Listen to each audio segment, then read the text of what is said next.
New Orleans, 1918. Midnight. No jazz. That's the first mistake. Because this city never shuts up. Ever. When New Orleans goes quiet, something is wrong. Part 1. The sound nobody heard. The police reports all say the same thing. No screams. No gunshots. No neighbors heard a thing. Just one detail. Every survivor said they woke up because of a sound. Not footsteps. Not breathing. A slow, steady, metallic scrape. Like something heavy being dragged across wood.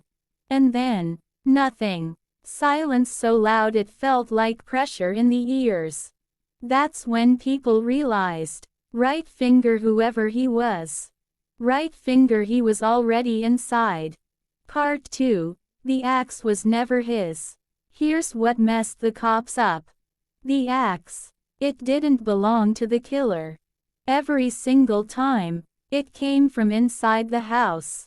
Backyard shed. Kitchen wall. Tool closet. Which means something terrifying. The Axeman didn't bring a weapon. He came empty-handed. Like he knew he'd always find one. Part 3. The stare. Survivors gave the same statement.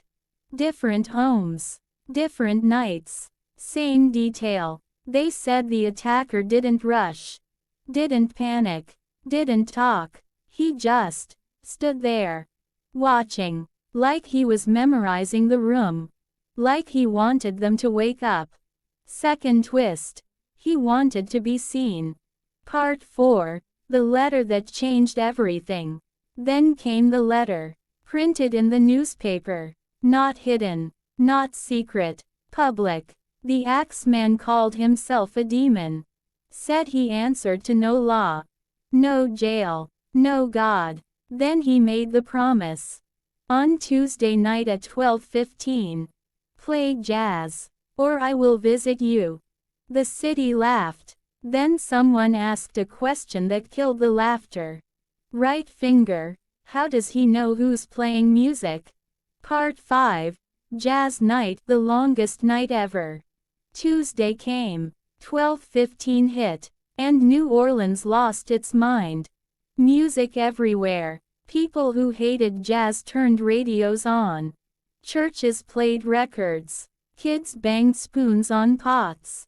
Even the police stations played music. Because nobody wanted to be the quiet house. And that's when the fear changed.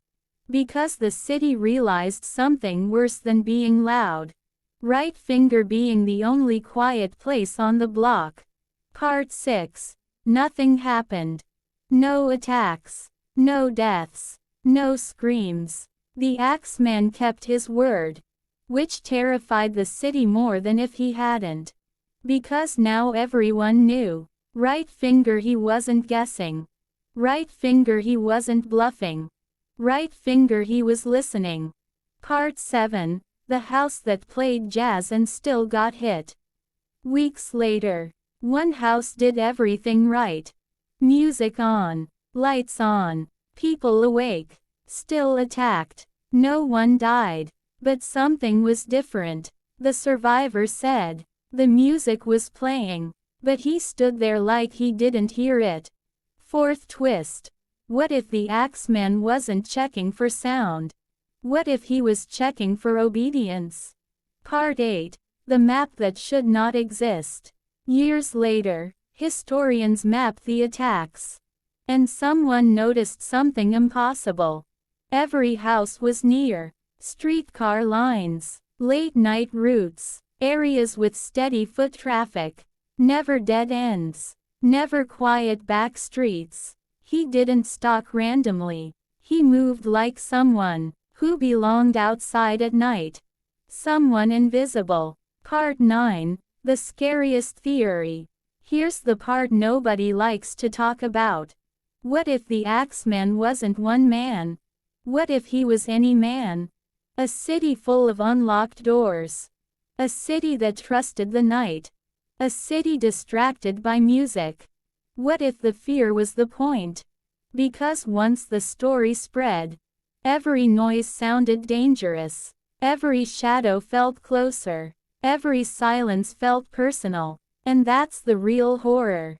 Final scene. Listen close. New Orleans still plays jazz. But old locals say, if your music cuts out for no reason, if the street goes quiet too fast, if you hear something scrape where it shouldn't, don't scream, don't move, just turn the music back on. Because the Axeman never said he stopped listening.